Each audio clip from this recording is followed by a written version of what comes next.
Vatican City, the smallest country with the biggest power. Did you know there is a country smaller than many city blocks that has shaped the course of human history for over 1,000 years? A place where kings bowed, emperors feared, and wars were decided behind its walls. A place smaller than a football field, yet its influence stretches across the globe. Welcome to Vatican City, the world's smallest country with the largest secrets. Tonight on Fact Zone, we will uncover the hidden truths behind the walls, the treasures, and the archives. We will walk the corridors few have seen and reveal the power that the world has never fully understood. Stay with us, because the first secret alone will change how you see this tiny city forever. Vatican City is 0.49 square kilometers, entirely surrounded by Rome. It is so small that if you walked from one end to the other, it would take less than 10 minutes.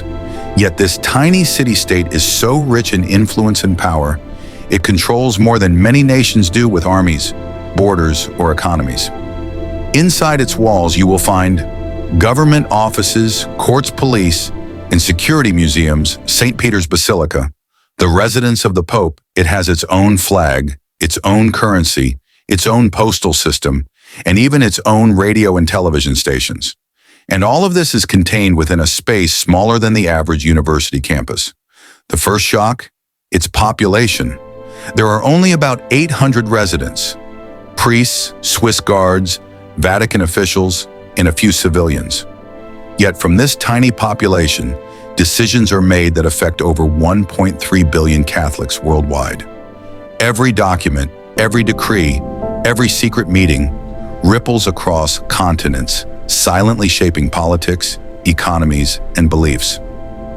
To the Swiss Guard, historic protect. Imagine a group of soldiers dressed in red, yellow, and blue striped uniforms. They look like something out of a painting, yet these are real, highly trained protectors of the Pope. The Swiss Guard is not just ceremonial. To become a Swiss Guard, you must be a male Swiss citizen, have completed basic military training, be between 5 feet 8 inches and 6 feet 2 inches, be of impeccable moral character. Their duty is simple yet deadly serious: protect the Pope at all costs. History is filled with stories of bravery. In 1527, during the sack of Rome, 147 Swiss guards fought to protect Pope Clement VII, buying him enough time to escape. Nearly all of them died in the process. Today, the Swiss Guard undergoes rigorous modern training, tactical drills, security planning, and combat readiness. But they still wear the Renaissance-style uniforms. The mix of tradition and modernity mirrors the Vatican itself, ancient yet extremely powerful. Every guard is a living reminder that this tiny city is not defenseless despite appearances. 3. The secret archives. Beneath the Vatican lie corridors and vaults that few people will ever see. The Vatican Apostolic Archives contain 85 kilometers of shelving, millions of documents spanning over 1,000 years inside. One can find letters from emperors, kings, and presidents, papal decisions shaping nations, diplomatic treaties, Inquisition records, ancient manuscripts, evidence of centuries-long power struggles. Some historians call it the most secret library in the world. Only approved scholars gain access, and even then, they must swear oaths of secrecy. The pact is Why sealed. so secret? Indeed. Let history bear witness. Exposing alliances the world never knew, revealing betrayals among monarchs and popes, showing the Vatican's influence on wars, treaties, and economies. The corridors themselves are rumored to be walled in such a way that secrets cannot escape, even decades after they were written. Imagine walking these halls, silent, ancient, filled with the ghosts of decisions that changed history forever. And yet, for centuries, the outside world has known almost nothing about these hidden truths. 4. The Vatican Museums and Treasures. If the archives hold secrets in paper, the museums hold secrets in gold, marble, and paint. The Vatican Museum's House, Michelangelo's Sistine Chapel ceiling, Raphael's rooms, ancient Egyptian artifacts, priceless sculptures and paintings. Some of these objects are worth billions, but their true value cannot be measured in money. Every piece tells a story of religious influence, wealth, and political power. But hidden within the public areas are restricted rooms, vaults of rare artifacts, secret libraries, ancient relics never displayed to the public. Some historians suggest that within these hidden rooms are objects with knowledge that could challenge modern history or science.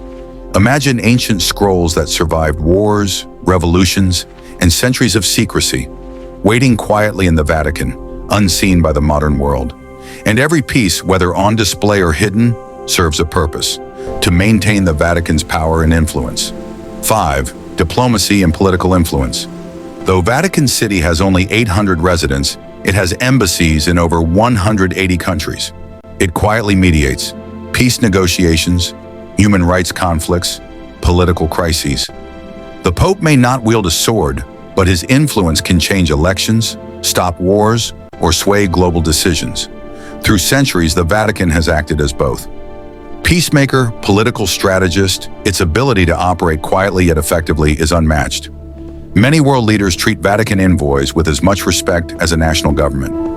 The small city has an influence out of proportion to its size, sometimes feared, sometimes revered, and often misunderstood. 6. The secrecy and mystery.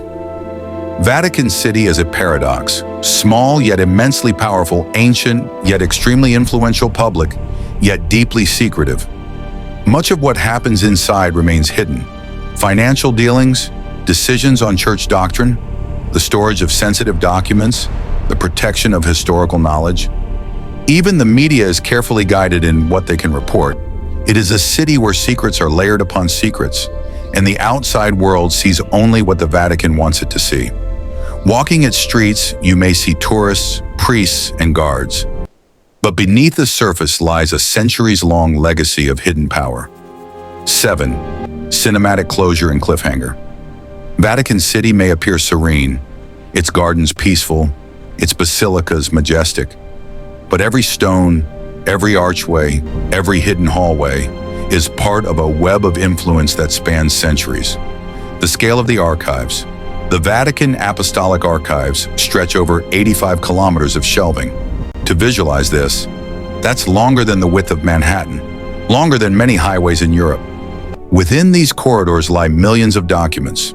Some date back to the 8th century, while others contain records from the earliest popes.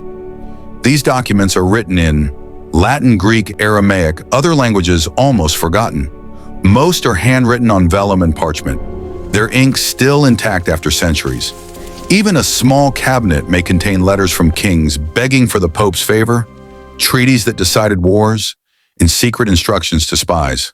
The scale alone is enough to intimidate even the most seasoned historians. But it's not just the size that is shocking, it's the content. Over the centuries, monarchs across Europe, Asia, and the Middle East corresponded with the Vatican in secret. Imagine letters that say, "We need your blessing or war will tear us apart. Our kingdom will crumble if you do not intervene. We will pay whatever is required for your support." These documents reveal a side of history never written in textbooks. The Pope could decide which king would reign. Wars were sometimes avoided or started because of a papal decision. Entire dynasties owed their survival to the Vatican's hidden influence. Some letters are damning confessions of treachery, betrayal, or forbidden knowledge. In one archive, scholars discovered letters from medieval rulers asking the Pope to intervene in assassinations or protect rebels. Stories that history has quietly omitted. Every letter, every envelope, tells a story of power, secrecy, and control. The Vatican is home to manuscripts that are considered too dangerous or controversial for public eyes. These include early versions of religious texts, writings on astronomy and science from the Middle Ages, philosophical treatises banned elsewhere, lost works of Greek and Roman scholars. Some manuscripts were preserved only because the Vatican safeguarded them. One historian said, "Some of these documents could rewrite the history of Europe if released." Imagine knowledge of ancient medicine, secret alchemical experiments, or early scientific theories hidden in a single cabinet. Documents that could change how we see human history, still locked away. The archives contain files from the Inquisition, a period marked by fear, judgment, and hidden trials. Here, the Vatican kept meticulous records of heretics and their confessions, trials of scholars accused of forbidden knowledge, correspondence between inquisitors and popes. These documents show the darker side of the Church's history, often hidden from the public. Some trials involve scientists, philosophers, or clerics whose ideas challenged the Church. Their names were erased, their work buried, except in these archives. It is a chilling reminder that knowledge can be both power and a threat. The Vatican's influence extended far beyond religion. Inside these archives lie secret treaties, agreements with kings, emperors, and nations, diplomatic negotiations that altered borders. During the Renaissance, for example, the Vatican secretly mediated conflicts between European kingdoms. Some documents reveal how the Pope could prevent wars or incite them, sometimes from behind the scenes. This diplomatic power continues today, though less visible. Even now, the Vatican quietly negotiates peace in conflict zones and mediates disputes between nations. It is a hidden web of influence, entirely invisible to most of the world.